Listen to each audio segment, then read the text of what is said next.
Hey guys, and welcome to Rough Gear Review. Today we're having a look at the Ruger Mini 14. The Mini 14 was introduced in 1974. It's been around quite a while, made pretty famous by the television series The A-Team in the 80s.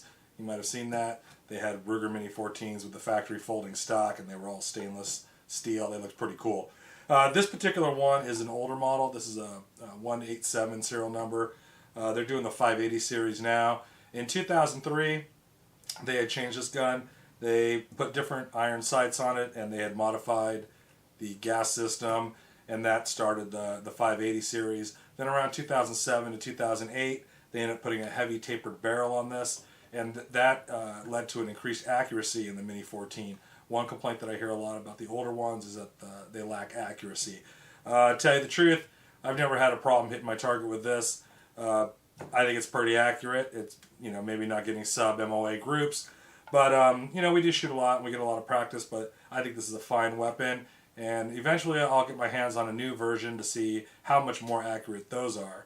Now, all the Ruger Mini 14s, they all shoot 223 or 556. With the exception of the Target model, it only shoots 223. There's also a version that shoots 762 by 39, the round that's made famous by the AK-47. That's kind of a cool option if you want a little heavier round for this. As the name suggests, this is a miniature version of the M14. Operating system is all pretty much the same. Magazine release is just like on a M14. There's also this little hole in the front for the pin, for the magazine to lock in place. One thing I hear a lot of people ask about is why they didn't make these to take AR-15 magazines, and obviously if you did that, you would have had to change the whole mechanics of the weapon because it's a different system that locks in place that AR-15 magazine. Charging handles up here. It will lock back on the last round. There's also a plunger if you want to lock it open yourself. There is no bolt release, so you just grab the charging handle, pull back a little bit, let go. It's going to charge your next round. Safety's right down here by your finger, just like on a M14. And overall, I think these are pretty great guns. I like them. They're fun to have. They're fun to go out and shoot.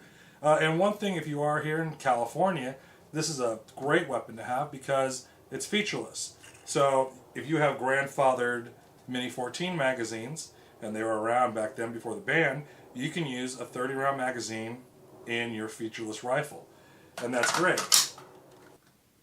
On this particular one, we outfitted it with a mini scout rail, and that's because of what we want to do with our optic on this. At one point we've had a loophole scope on here, and a nice thing is on these Rugers, the Mini 14s, and a lot of Rugers, they come with Ruger's proprietary scope rings, and they mount right there. So we've had a loophole on this before, but we really wanted this little red dot. This is one from Seymour Sights. It's actually their Rail Master. It's a really great optic on here.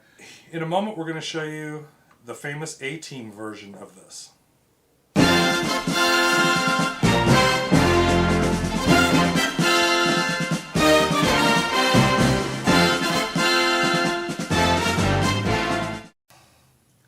So there you go. This is the famous A-Team version of the Mini 14, except theirs were stainless steel and ours is not. But this is the original folding factory stock for Ruger. These have not been around for a long time. You'll have a tough time finding one, and if you do find one, get prepared to pay for them. They're running anywhere between $300 to $600 for a mint one. This particular one that we picked up was absolutely mint. It was perfect condition. But this is a great stock. If you are in California, though, you'll need to put a bullet button on this to make it legal, and you're going to need this muzzle brake because it'll make the overall length when it could be fired over 30 inches. The rest of the country only needs to have a rifle over the length of 26 inches, so you wouldn't have to do this. But the stock itself is great. It's that still walnut stock. Looks just like the original stock that came on it, except that it has this very robust folding stock on the back. And this thing is quality. It's all made out of steel. Definitely not cheap. And it's unfortunate. I haven't seen any kind of aftermarket stock that even compared to this. So that was our look at the Ruger Mini 14. If you have any questions or comments, go ahead and leave them in the section below. I try to answer all the questions that I can. And as always, thanks a lot for watching Rough Gear Review, guys.